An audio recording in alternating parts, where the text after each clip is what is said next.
আপনি জানেন মক্কা মদিনার জমিনে কাপনের কাপড় চুরি হইতো। নবী গো, কবর থেকে কাপনের কাপড় চুরি হতো শুনছেন নি? নবী কয় হ্যাঁ। আহারে, মানুষের শেষ সম্বল হলো 3 টুকরা কাপনের কাপড়, এরাও মানুষ চুরি করে রে। নবী বড় কষ্ট পাইলেন, কথাটা শুই না। যুবক বলে, নবী গো, ওই কাপনের কাপড় চুরি করতাম আমি যুবক। মক্কা মদিনার কবর থেকে যত কাপনের কাপড় চুরি হয়েছে সেই চোর হইলাম আমি নবী গো। আমার নবী কয়, যুবক রে, দুনিয়ায় কি আর কোনো কাজ পাস নাই? তুই কাপনের কাপড়গুলো চুরি করেছিস, আর মরণের পরে ওই 3 টুকরা কাপড় সম্বল লজ্জাস্থান হেফাজত করে নিয়ে যায়, ঢেকে নিয়ে যায়। এটা তুমি ছিনিয়ে নিছ রে যুবক, তোমার কি মায়া লাগে নাই, দয়া লাগে নাই? যুবক কয়, নবী গো, ভুল করেছি, আমি ভুল করেছি। আমার নবী বলে, যুবক রে, তওবা কর, আর জীবনে কাপড়ের কাপড় চুরি করবি না, জীবনে আর কোনোদিন অন্যায় করবি না, তওবা কর। যুবক বলে, নবী গো,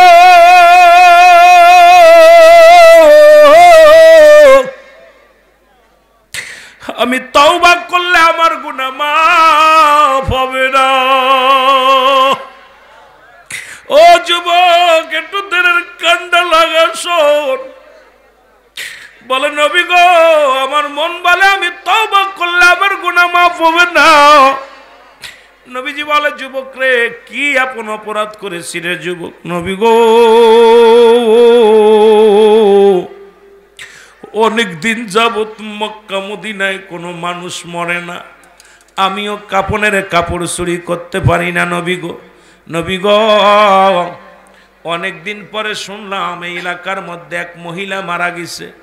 আমি তার কাপনে আমি কি করলাম, তার জানাজার নামাজে শরীক হলাম। আমার যুবক বন্ধুরা শোনো, জানাজার নামাজে শরীক হলাম। জানাজার নামাজ আদায় করিয়া নবী কাফন দাপন হয়ে গেল। এরপরে নবী গো, আমি আস্তে আস্তে সবাই যখন বাড়ি চলে গেল, আমি অপেক্ষা আছি রাত কখন হবে। রাত যখন নেমে আসবে আমি ওই গোরস্থানে যাব, কাফনের কাপড় চুরি করব, এই আশায় আছি নবী গো। হঠাৎ সবাই যখন রাত যখন নির্জন হয়ে গেল, সব মানুষ ঘুমায়া গেছে, আমি আস্তে আস্তে করে গোরস্থানে গেলাম। গোরস্থানে যাইয়া ওই কবরের মাটিগুলো সরাইয়া ফেললাম। কাপড়গুলো, মুসলমান শোনো, কবরের মাটি সরাইয়া যখন আমি কাপনের কাপড় চুরি করলাম, গাত থেকে খুলে নিলাম। খুলে নিয়ে যখন কবর থেকে উঠতেছিলাম, কে যেন আমার ভিতরে ডাকতে বলে, যুবক, আসতে বাবা, যুবক রে, সারা জীবন কাপনের কাপড় চুরি করলি, আজকে যার কবরে ঢুকছি একবার তাকায় দেখ।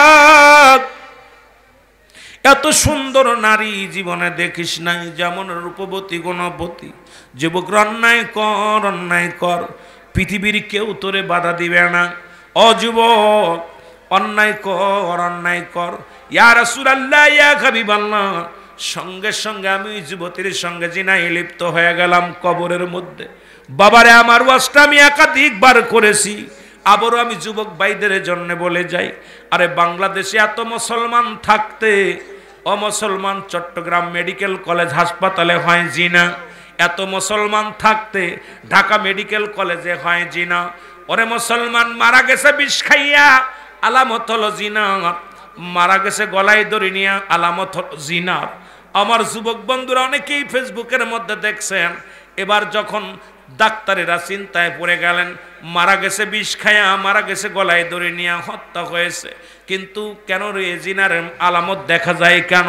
সিসি ক্যামেরা লাগায় ধরলেন, ডোম শিকার গেছে, যখন রিমান্ডে নিয়ে গেছে, ডোম বলল, আমি একজন নয়, দুজন নয়, শত শত যুবতী নারী যখন আমার কাছে লাশ বাসন কাটার জন্য আনা হয়, এই টেবিলের পর উঠাইয়া গার কাপড় খুলিয়া উলঙ্গ করে তার সঙ্গে আগে জিনা করিনি। আরে মুসলমান, এটা যদি আমেরিকা হতো মেনে নিতাম, লন্ডন হতো মেনে নিতাম, পাশের রাষ্ট্র ভারতে হলেও মেনে নিতাম। যেখানে 92% মুসলমানের রাষ্ট্র, সেখানে আমাদের মর্গে হয় জিনা। মুসলমান এখনো ঘুমাও, এখনো ঘুম ভাঙ্গে নাই। আর কত ঘুমাইবি?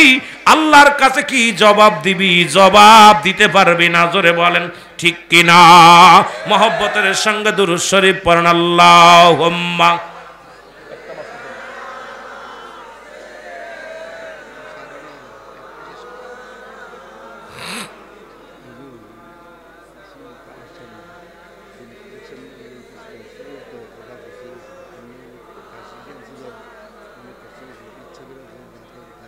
আল্লাহুম্মা সাল্লি আলা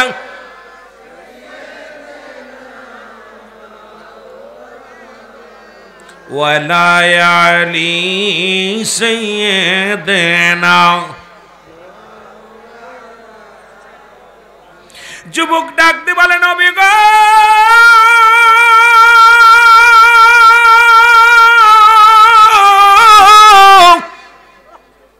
মায়ের নবী, ওই যুবতীর সঙ্গে আমি অপকর্ম করি গো। এরপরে কাপড়ের কাপড় নিয়ে কবর থেকে যখন উঠে চলে আসি, কে যেন একটা আওয়াজ দে বলে, যুবক আমি অসহায়, আজকে তোরে বাধা দিতে পারলাম না। জীবনে আমি সতী নারী ছিলাম, আমারে তুই নষ্ট করলে রে যুবক। আমি আল্লাহর আদালতে মামলা দিয়ে দিলাম, আমার আল্লাহ যেন কোনোদিন তোরে ক্ষমা করে না। জোরে বলো আল্লাহু আকবার। ইয়া রাসূলুল্লাহ, ইয়া হাবিবাল্লাহ। এরপরে আমি বাড়িতে গেলাম, গোসল করলাম, খানা খায়া ঘুমাইতে গেলাম নবী গো। তারপরে একটা রাত আমি ঘুমাইতে পারি নাই। যখন ওই চোখ দুটো বন্ধ করি, ওই আওয়াজটা ভেসে আসে, যুবক রে তুমি আমার সঙ্গে অন্যায় করলা, আমি আল্লাহর আদালতে মামলা দিলাম, আমার আল্লাহ যেন কোনদিন তোরে ক্ষমা করে না রে যুবক, তোর মরা লাগবে। আমার নবী বলে, যুবক রে তুমি দূর হয়ে যাও, এত বড় অন্যায় করেছো। যুবক কান্দার বলে, নবী গো আপনার কদম থেকে যদি বিতাড়িত হয়ে যায়, কোথাও যার জায়গা নাই গো নবী, কোথাও বলার জায়গা নাই। আমার নবী কয়, যুবক রে, ও যুবক তুমি এত বড় অপরাধ করেছো, দূর হয়ে যাও, আমার কদমের মধ্যে কোনো জায়গা নাই। যুবক কাঁদতে কাঁদতে বাইর হয়ে গেলেন। একদিন নয়, দুদিন নয়, 40টা দিন পার হয়ে গেল। যুবক খানা খায় না, গাছের লতা পাতা খায় আর কান্দে, আল্লাহর কাছে প্রার্থনা করে, আল্লাহ আমি পাপী, আমারে কি মাফ করবানি রে আল্লাহ। আল্লাহ আমারে যত শাস্তি দাও দুনিয়ার জগতে দাও, ওই কবরে দিও না, কবরের ময়দানে দিও না। কাঁদতে কাঁদতে চোখের পানি পড়তে পড়তে গা হয়ে গেল। এরপরে কে যেন ইলহামের মাধ্যমে ডাকতে বলে, যুবক তোর কান্না রব্বে কারিম সহ্য করতে পারে নাই, আল্লাহ তোরে মাফ করে দিছে, যা রে যুবক নবীর কদমে যা। আমার নবীর কদমে আসলো। আমার নবী কয়, যুবক রে তুমি আবার কেন আসছো? বলে, নবী গো আপনার কদম থেকে যদি বিতাড়িত হয়ে যায়, যাওয়ার কোনো জায়গা নাই, বলার কোনো জায়গা নাই। আমার নবী বলে, যুবক রে তুমি তওবা করো, তওবা করে দিন, আস্তাগফিরুল্লাহ রাব্বি মিন কুল্লি যামবিন আতুবু ইলাইহি। ও মুসলমান শুনে নাও, শুনে নাও, শুনে নাও। যুবক তওবা করলেন, গুনাহ মাফ করে নিলেন। আমরা এরকম যদি ভুল করে থাকি, রাতের অন্ধকারে বসে বসে কাঁদবো, রাত যখন নির্জন হয়ে যাবে রে মুসলমান, যাই নামাজে দুরাকাত মুসলমান নামাজ আদায় করবা, তাহাজ্জুদের নামাজ আদায় করবা, করে যাই নামাজের মধ্যে বসে চোখের পানি ছেড়ে ডাক দিবা, আল্লাহ আমার জীবনের শেষ রাত্রে আল্লাহ, আগামী দিন আর সূর্যোদয় হবে না আমার জন্যের আল্লাহ, আমি পাপী, তুমি আমারে মাফ করে দাও। আমি যুবকদের অনুরোধ করে যাব, বেশি বেশি চোখের পানি ছেড়ে কানবা, আল্লাহর দরবারে ক্ষমা চাইবা। আমার মুসলমান বাবারা, বলতেছিলাম নবীদের দরজা বন্ধ হয়ে গেছে গো, তওবার দরজা। ভাইরা আমার, বন্ধুরা, যুবক বাবারা, যেহেতু যুবক সাহাবীদের, নবী রাসূলদের সাহাবীদের জীবনী বলতে বলেছে, আমি আপনাদেরকে নিয়ে আর এক যুবকের কথা বলি, নাম হলো হযরতে সালাবা রাদিয়াল্লাহু তাআলা আনহু। জোরে জোরে চিল্লায় বলেন মারহাবা। নবীর একজন সাহাবী ছিলেন, উনিও যুবক, 22 বছরের যুবক। এ যুবক একটু কান্ডা লাগায় শোন, নাম কি? হযরতে সালাবা রাদিয়াল্লাহু তাআলা। আল্লাহু আকবার বলেন না? একটু জোরে জোরে চিল্লায় বলেন আল্লাহু আকবার। হযরত সালাবা রাসূলের কদম থেকে এই ওয়াজটা বেপরদা নারীদের দেখা হারাম, এই ওয়াজটা নবীজি করেছে। আর ওয়াজটা শুনে আসতেছিল, হঠাৎ করে রাস্তা দিয়ে যাইতেছিল, যাইতে যাইতে হঠাৎ দেখে একটা বাড়ির দিকে সালাবা রাদিয়াল্লাহু তাআলা নজর পড়ে গেছে। আর ওই বাড়ির মধ্যে একটা মেয়ে গোসল করতেছিল, পর্দা দিয়া গোসল করতেছিল। হঠাৎ করে বাতাসে পর্দা সরে গেছে, আর সালাবা রাদিয়াল্লাহু তাআলা আনহু ওই গোসল করা মহিলাটাকে দেখে ফেলেছে। দেখার সঙ্গে সঙ্গে চোখের পানি ছেড়ে কান্দের বলে, আল্লাহ আমি জালিমদের অন্তর্ভুক্ত হয়ে গেলাম।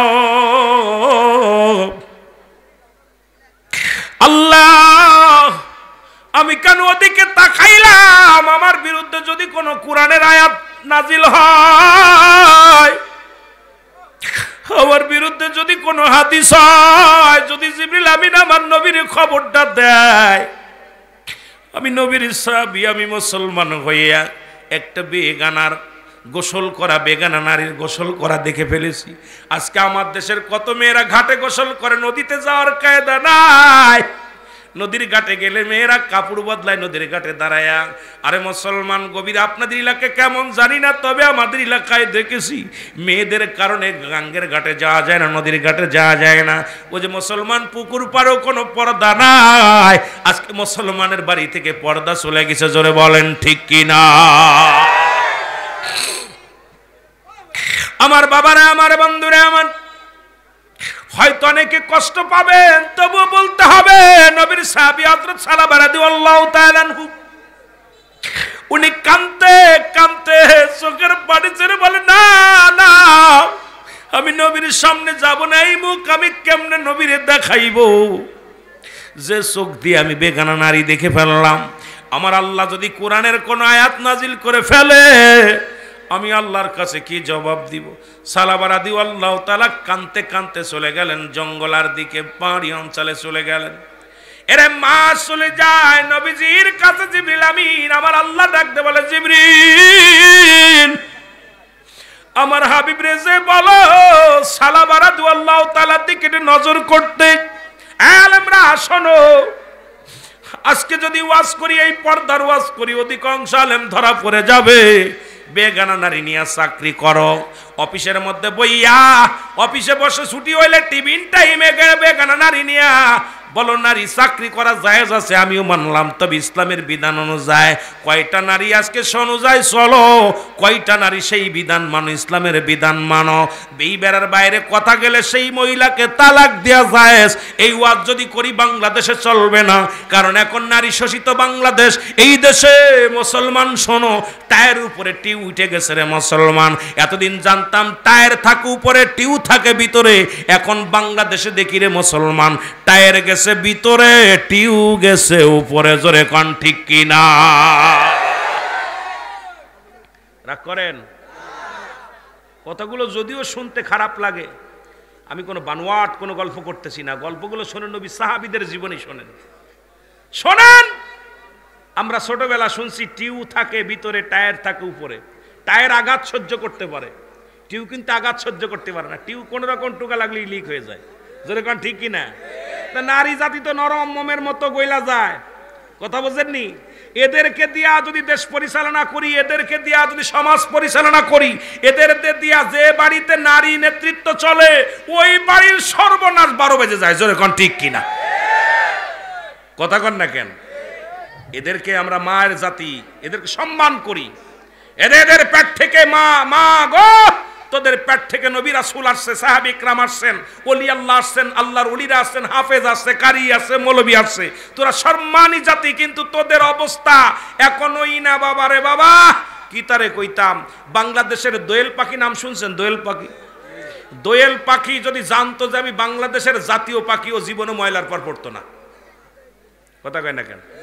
ও জানে যে আমি জাতীয় পাখি। ও যদি জানতো ওর মর্যাদা কত বড়, ও যদি জানতো যে আমারে বাংলাদেশের মানুষ আমারে জাতীয় পাখি বানাইছে, ও ঘরের মাঝায় আসে আয়া বয়া চেয়ারে পর বয়া কোথায় খাবার নিয়ে আয়।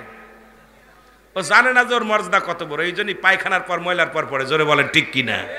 তা আমাদের নারীরা জানে না যে ওদের মর্যাদা কত, ওদের ইসলাম যে সমধিকার দিছে, ইসলাম যে কত দাম দিছে। যে যুগে নারীকে হত্যা করা হতো, নারী পাপের মূল মনে করা হতো, সেই যুগের রাসূল নারীদেরকে মর্যাদা দিছে। আজকে তারা নেতৃত্বের জন্য রাস্তাঘাট সব দখল করতেছে, রাস্তায় নামার কাজে নারীর কারণে। আপনাদের দেবীদ্বার দিয়ে আসলাম, রাত্রে নারী, ওরে বাবারে বাবা, এখনো মানে 1000 নারী রয়েছে। এখন রাত বাজে 11টা বেজে গেছে, এখনো কপাল পুরা মহিলারা বাজার করতেছে। এদের কি বেটা মানুষ নাই? এই কথা কন না কেন? আমি আশ্চর্য, আমার সহকারী বলতেছে কি রে রাত্রে একবার বাড়ি যায় না, এরা বাড়ি যায় না, বুরকা পড়ে পড়ে বাজার করতেছে অটোর মধ্যে। ঘটনাটা কি? এগুলো চলতে দেওয়া যাবে না। কারণ আপনি মুসলমান, কে কি ভাবলো আর আমার কি হলো এ দেখার বিষয় নাই। আপনি মেরে ফেলবেন, ফেলেন, জেলে দিবেন, দেন, কোনো দুঃখ নাই। কিন্তু আমার সত্য, আমি রুহুল আমিন সিদ্দিকী নাম, সিদ্দিকী যেহেতু নাম, সত্য কথাই বলে যাব, কিচ্ছু যায় আসে না আমার। যেন বলেন ঠিক কিনা? কিচ্ছু যায় আসে না। দুনিয়ায় আইসি একদিন, যাবো একদিন, দাওয়াতের আশায় ঘুরি না। কারণ আমার রিজিক, কত মানুষ ভ্যান চালায় খাচ্ছে, চলতেছে না, রিক্সা চালায় খাচ্ছে, চলতেছে না। আহা, এই মাকলুকাত, সমস্ত মাকলুকাতের খাওয়ানোর দায়িত্ব কে? আমি আশ্চর্য হয়ে গেলাম, কি অবস্থা। এখন কুমিল্লা যান, শহরে দেখেন কে মেয়েরা ঘুরতেছে, তাও এই মেয়েদের গায়ে কাপড় নাই, এত শীতের ভিতরে পাতলা কাপড় পইরা মোটর সাইকেলে ঘুরতেছে। এগুলো কি ভাই, এগুলো কি? আবার আমার দেশের বক্তা কিছু আছে, বলতেছে আল্লাহর নাম নিয়ে একটু চাইয়ে দেখেন। কথা কয় না কেন? আমি নাম বলতে চাই না, গীবাত করতে চাই না। একেতে সুন্দরী নারী, তারপরে যদি তাদের ঢোলের বাড়ি মারে, এই অবস্থা খারাপ না? বক্তা যদি কয় একটু আল্লাহর নাম নিয়ে চাইয়ে দেখেন, কি সুন্দর কাটিন, কি সুন্দর আল্লাহ বানাইছে, কথা কননি, তার মানে কি রে ভাই? এগুলো কি? এ কি বক্তা? বেয়াদব আমি মনে করি, এরা বেয়াদব। কারণ নারী জাতি ঘরের লক্ষ্মী, এটা মানুষকে দেখানোর জন্য নয়। তুমি ওয়াজ করতে পারতে, আল্লাহ তোকে এত রূপ দিছে, ঢেকে রাখ, কেউ যেন দেখতে পারে না। জোরে বলেন ঠিক কিনা? কিন্তু তুমি বক্তা হয়ে যদি বলে যে চাইয়ে দেখেন, একটু দেখবেন আপনারা, নায়িকাদের নাম ধরে ধরে অমুক মান্দানা কান্দানা কি কয়, ওরে বাবারা, এগুলো নামই আসে না মুখে। এগুলো লেখাপড়া, এরা নাকি দেশের আলেম, এরা দেশের আলেম। আমি কই এরা কলঙ্ক, জাতির কলঙ্ক, সমাজের কলঙ্ক। কষ্ট লাগে, এই জন্য কথাগুলো বলি। আপনাদের কষ্ট হচ্ছে? কষ্ট হচ্ছে? জোর কমে গেছে। যুবকদের একটু ভিতরে শক্তি ছিল, হয়তো ভয় পাচ্ছেন। এ ভাই, বিড়ালের মতো বাইছেন না, বাঘের মতো বাঁচেন, সিংহের মতো বাঁচেন। কারণ আল্লাহর কাছে জবাব দিতে হবে। কি জোরে বলেন? কি, কার কাছে জবাব দিতে হবে?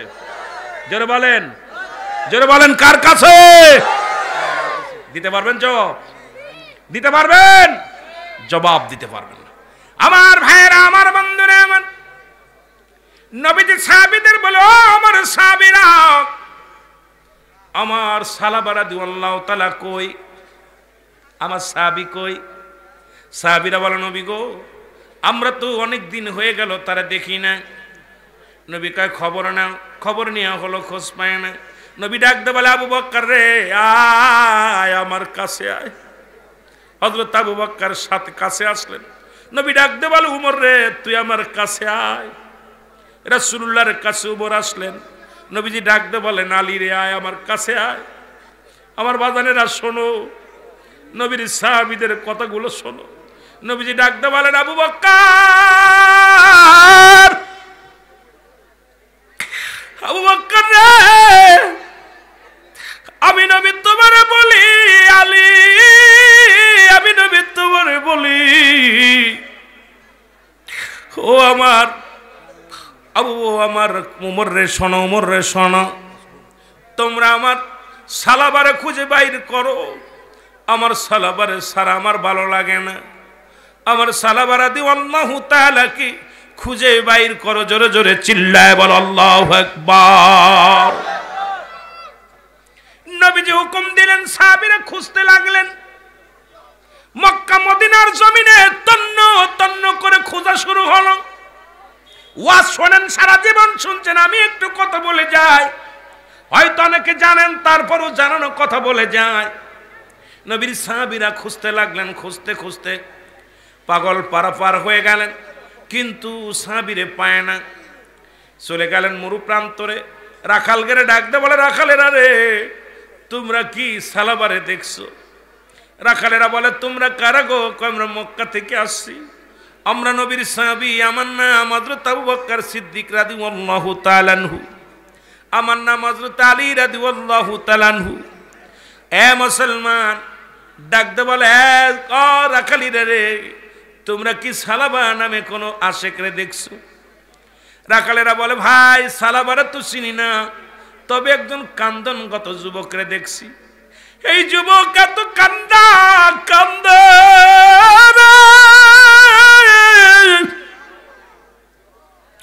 প্রতিদিন কিতাবের মধ্যে সালাবারে দিল্লাহু তাআলা সাহাবীর নামটা কান্দন সাহাবী নামে আসছে। এত কান্না কানতেন।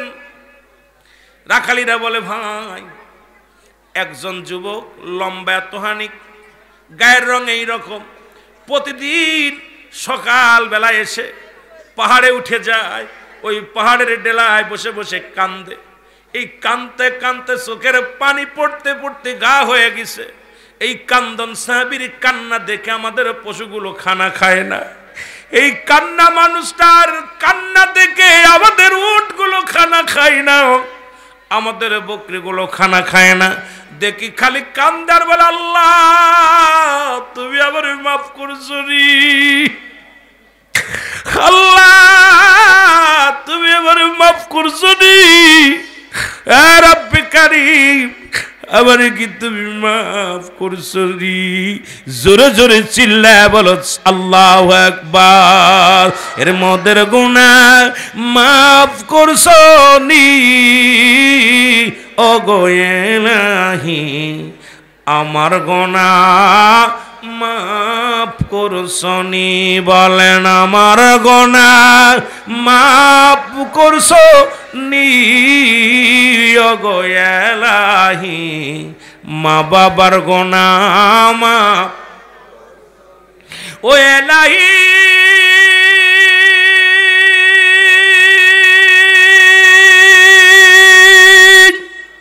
এই জগতের মায়ায় পড়ে পাপ করেছি ঘরে পড়ে, ধরা পড়ব কঠিন দিনি।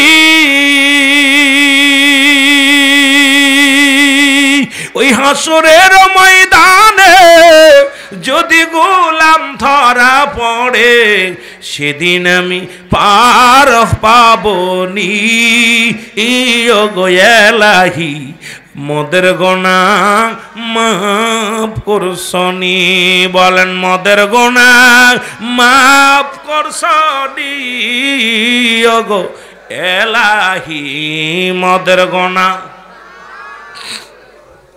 প্রার্থনা করেন যুবকেরা, মদের গুনাহ মাফ করছনি ও গো ইলাহি, মদের গুনাহ ইলাহি।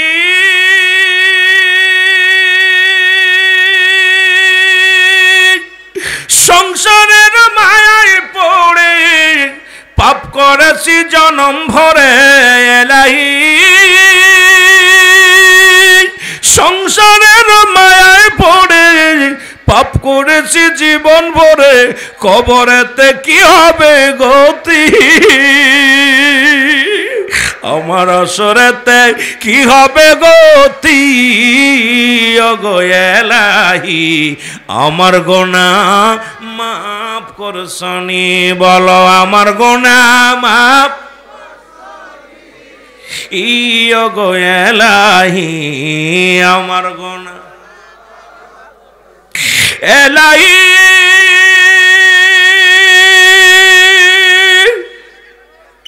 সময় গেছে ফুরাইয়া কান্দি মাহফিলে বৈশা আমার, আরে বুড়ো মানুষ যারা আছেন দাড়ি পাকারা কান্দেন, ও ইলাহি সময় গেছে ফুরাইয়া কান্দি মাহফিলে বসিয়া, দয়া করো এই না পাপিরি দয়া করো এই না আসে কি ওগো এলাহি মদের গোনা। আমার বাজানেরা দাড়িগুলো ফেঁকে গেছে, কখন যেন ডাক এসে যায়, কান্দেন আর বলেন মদের গোনা মা পয়সে নি ওগো এলাহি মদের গোনা। মদের গোনা মা পয়সে নি ওগো এলাহি মদের গোনা। এলাহি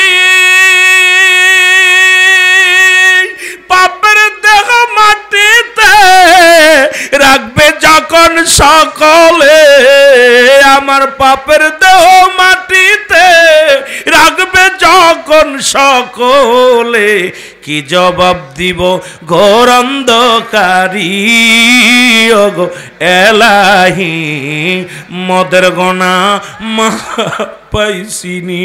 বল মদের গোনা মা পয়সিনি ওগো এলাহি মদের গোনা।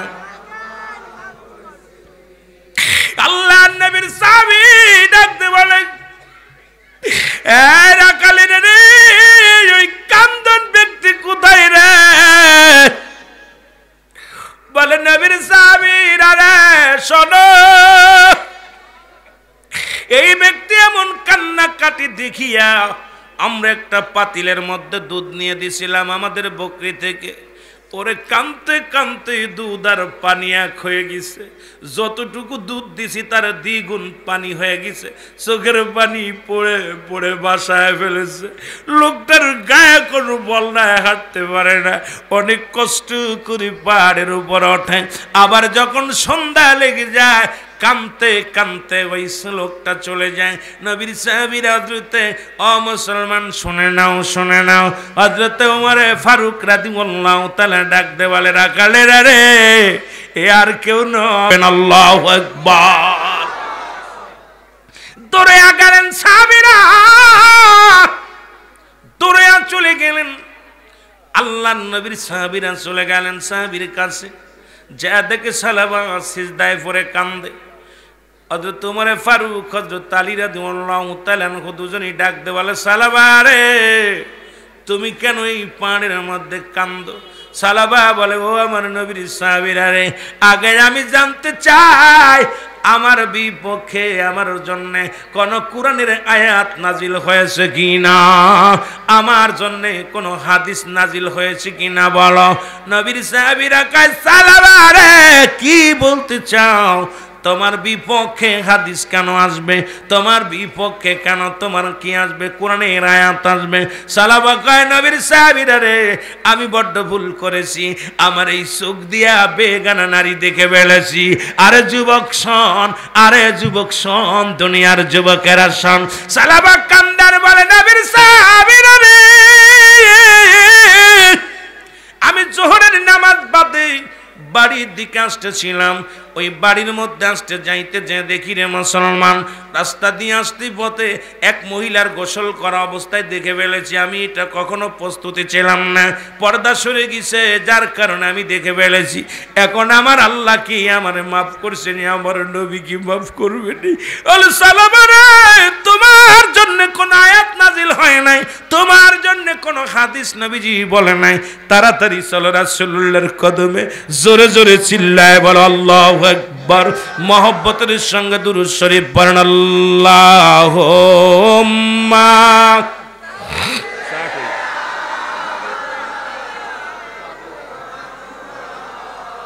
মহব্বতে বলেন আলা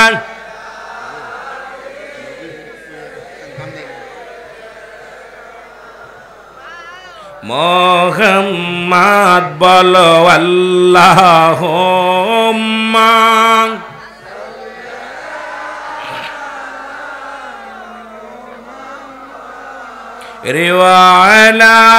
রিওয়ায়ালে সাইয়্যিদ বন্ধু নাই রে বান্ধব নাই রে ও ভাই কবরে বলো বন্ধু না আয় রে বান্ধব,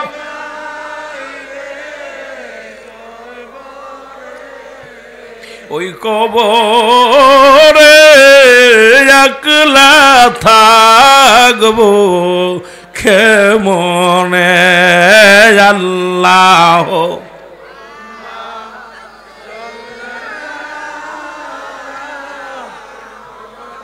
ডাকেন মহব্বতে আলা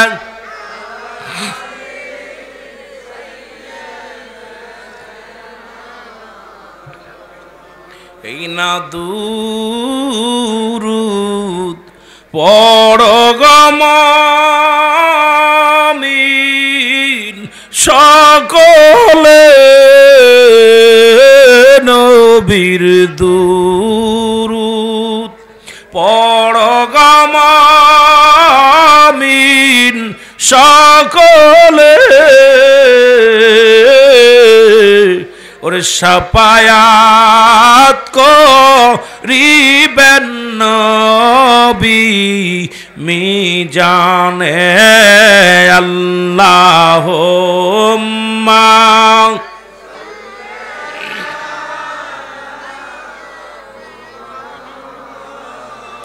এরে ওয়ালা আলে সাইয়্যিদানা মাদাল্লাহুম্মা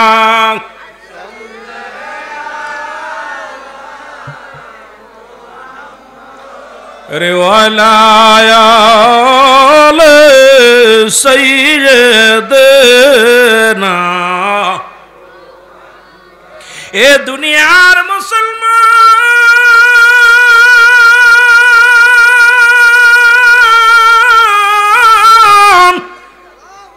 দিলের কান্ডা লাগা শুনে নাও গো, হযরতে সালাবা রাদিয়াল্লাহু তাআলাকে সঙ্গে নিয়ে রাসূলুল্লাহর কদমের মধ্যে চলে আসলেন। জোরে বলা যাবে না আল্লাহু আকবার। রাসূল ডাকতে বলে, সালাবা রে তুমি কোথায় ছিলা? বলে, ইয়া রাসূলুল্লাহ, বিস্তারিত নবীজির কাছে বর্ণনা করলেন। বর্ণনা করে আমার নবী কয়, সালাবা রে তুমি ইসলামকে এত ভালোবাসো, সালাবা রে তোমার নবীরে তুমি এত ভালোবাসো, সালাবা রে তুমি জাহান্নামকে এত ভয় পাও। সালাবা বলে, ইয়া রাসূলুল্লাহ, ইয়া হাবিবাল্লাহ, আমার কারণে যদি আমার নবীর শানের আঘাত আসে গো, আমার নবীর কারণে যদি ইসলামের বড় আঘাত আসে নবী গো, আমার মতো সাহাবী আল্লাহর দরবারে কি জবাব দিব? এই কারণে আমি নবীজি পাপের ভয়ে কাঁদতেছিলাম। জোরে বলো আল্লাহু আকবার। হঠাৎ করে সালাবা ডাকতে বলে, নবী গো আমার কেমন যেন লাগে, আমার পিছনে শিরা রগের শিরার গর্তে যেন পিপিলিকা হাঁটাহাঁটি করে, পিপিলিকা হাঁটাহাঁটি করে। নবী কয়, সালাবা রে আর সময় নাই, আজরাইল হাজির হয়ে গেছে। জোরে জোরে চিল্লায় বলা যাবে না আল্লাহু আকবার। নবীজি ডাকতে বলে, সালাবা রে মালাকুল মউত আজরাইল তোমার কাছে হাজির হইয়া গেছে। সালাবা কালিমা পড়ে নবীর সাথে বলে, লা ইলাহা ইল্লাল্লাহু মুহাম্মাদুর রাসূলুল্লাহ। জোরে জোরে চিল্লায় বলেন সাল্লাল্লাহু আলাইহি ওয়াসাল্লাম। সালাবা রাদিয়াল্লাহু তাআলা আনহু রাসূলুল্লাহকে বলেন, নবী গো আমার পিছনে শিরাটা টেনে ধরছে, আর মনে হচ্ছে আমার ঘাড়ের উপর দিয়ে যেন পিপিলিকা হেঁটে হেঁটে যাচ্ছে। আমার নবী কয়, সালাবা রে তুমি কালেমা পড়ো, আর বেশিক্ষণ তোমার হায়াত নাই জগতে, কারণ মালাকুল মউত তোমার সাথে কাছে চলে আসছে। বলতে না বলতেই সালাবা রাদিয়াল্লাহু তাআলা ইন্তেকাল করলেন। জোরে বলা যাবে না আল্লাহু আকবার। ইন্না লিল্লাহি ওয়া ইন্না ইলাইহি রাজিউন। দুনিয়ার মায়া ছেড়ে চলে গেলেন হযরতে সালাবা রাদিয়াল্লাহু তাআলা আনহু। রাসূলুল্লাহ সাহাবীদেরকে বলেন, আমার সাহাবীরা তোমরা কই, তাড়াতাড়ি আসো, আমার সালাবাকে গোসল করাও। নবীজি বললেন, আমার সালাবারে কাফন পরাও, আমি নবী আমার সালাবার জানাজা পড়াবো। সুবহানাল্লাহ বলেন। এ ভাই যুবকেরা শুনছির ওয়াজ, খালি শুধু এক নজর দেখার কারণে জীবন দিয়া গেছে। আর আমরা পরের হোটেলে নিয়ে প্রেম কইরা প্রেম কইরা মেয়েদের সঙ্গে টাইম পাস করি হোটেলে নিয়ে। কত অসংখ্য যুবক বান্ধবীকে নিয়ে নষ্ট করতেছ, অন্যর বেগানা নারীকে নিয়ে নষ্ট করতেছ। একদিন তোমার মেয়েকে নিয়ে যখন নষ্ট করবে, তোমার বোনকে নিয়ে যখন নষ্ট করবে, জ্বালাটা বুঝবে তখন। এ যুবক শুনে নাও, পাশে কথা বলেন, নাচতে জবান বন্ধ করেন, পাশের থেকে জবান বন্ধ রাখবেন। আপনাদের বসতে দেওয়ার মতো জায়গা নাই আব্বা, একটু বসেন ভিতরে, প্যান্ডেলটার পিছনে জায়গা নাই কেন? একটা অনেক মানুষ এমনি গরম লেগে যাচ্ছে, অনেক মানুষের শীতের মধ্যে ঠান্ডার, আপনারা ছাতক পাখির মতো আপনাদের সব হবে ভাই, লস নাই। একটু দাঁড়ায় থাকেন কষ্ট করে, যদি পারেন ভিতরে ঢোকেন, না পারলে দাঁড়ায় থাকেন কষ্ট করে। আল্লাহ যেন আপনাদের উপরে দয়া করে, সব থেকে মারুম হবেন না, বয়া থাকেন। মহব্বতের সঙ্গে দুরূদ শরীফ পড়েন, আল্লাহুম্মা।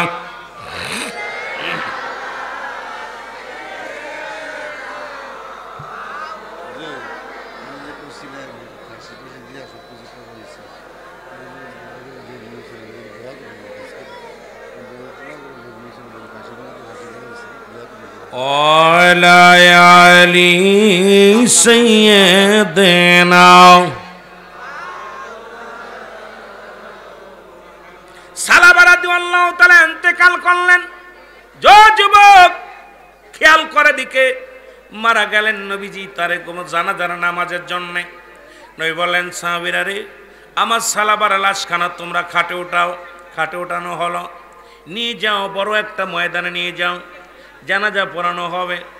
সাহাবীরা বলে, হুজুর আমরা তো বেশি মানুষ নয়, বড় মাঠের কি প্রয়োজন? নবী কয় নিয়ে যাও। নবীজি পিছে পিছে আসতেছিলেন, সাহাবীরা ধরতে লাগলেন। হযরত উমর ফারুক পিছনে তাকায় দেখে নবীজি অনেক পিছনে পড়ে গেছেন। হযরত উমর ফারুক ডাকতে কয়, নবী গো আপনি এত পিছে পড়েন কেন? নবী গো একটু আসেন, হেঁটে আসেন, কেন পা ভাড়ান না? আল্লাহ নবী ডাকতে বলে, হযরত উমর রে শোনো, এত পরিমাণ লোকের মধ্যে আমি কেমনে পা বাড়াবো? হযরত উমর বলে, আমার নবীজি দাঁড়ায় আছে, প্রায় আধা কিলো দূর হয়ে গেছে, এত দূরত্ব আমরা হয়ে গেছি।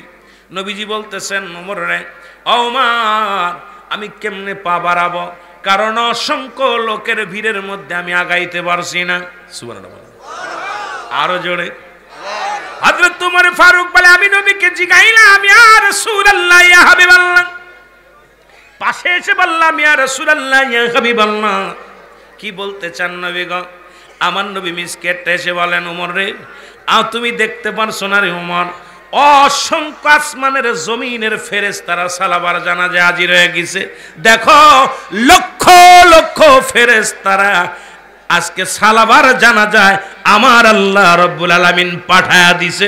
জোরে জোরে চিল্লায় বলা যাবে না সুবহানাল্লাহ? আর একটু জোরে বলো, আর একটু জোরে বলো। নবীজি দোয়া করলেন, জানাজার নামাজ পড়াইলেন। হযরত সালাবা রাদিয়াল্লাহু তাআলা আনহুর নবীজি জানাজার নামাজ পড়ে দোয়া করলেন। এখন আমার দেশের মৌলবীরা কয় জানাজা পড়ে দোয়া করা জায়েজ নয়। ফতুয়ায়ে দেওবন্দের মধ্যে দ্বিতীয় খণ্ড, মুসলমান প্রথম খণ্ড 33 নম্বর পৃষ্ঠা, লেখক হচ্ছে মুফতি শফিক আহমেদের লেখা। ফতুয়ায়ে দেওবন্দের মধ্যে লেখা আছে, 5 ওয়াক্ত নামাজ আদায় করে জিয়ারত করে সর্বআলাতে আল্লাহর দরবারে দুটি জানা সমস্ত বিষয়ের উপরে মুসলমান যখন দোয়া করবে, আল্লাহর দরবারে দুটি হাত উঠাই দোয়া করা উত্তম সুন্নাত, মুস্তাহাব। জোরে জোরে চিল্লায় বলা যাবে না সুবহানাল্লাহ? আর একটু জোরে জোরে চিল্লায় বলো আল্লাহু আকবার। আমার ভাইরা, আমার শরীয়তের কিবলা হলো কাবা, দুজানের কিবলা হলো রাহমাতুল লিল আলামিন, মুনাজাতের কিবলা আরশে আজিম। যারা আরশে আজিম চেনে না তারা জীবনেও হাত উঠাবে না, কারণ এই জায়গা চিনা লাগবে, আরশে আজিমটা চিনা লাগবে মুসলমান। বাবারে, দুধ মুনাজাতের কিবলা হলো আরশে আজিম। জোরে জোরে চিল্লায় বলা যাবে না মারহাবা?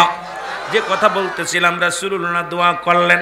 দোয়া করে নবীজি বল মিসকেটটা হাসি দিয়ে বললেন, সাহাবীরা রে, আমার সালাবার জন্য ফেরেশতারা টানাটানি শুরু করেছে, 8টা জান্নাতের দরজা খুলে রাখছে। সাহাবীরা রে শোনো, আমার সালাবার জন্য ফুলের তুরা নিয়া, ফুলের মালা নিয়া অসংখ্য ফেরেশতারা অপেক্ষা করতেছে জান্নাতে ঢুকানোর জন্য। সবাই টানাটানি করতেছে।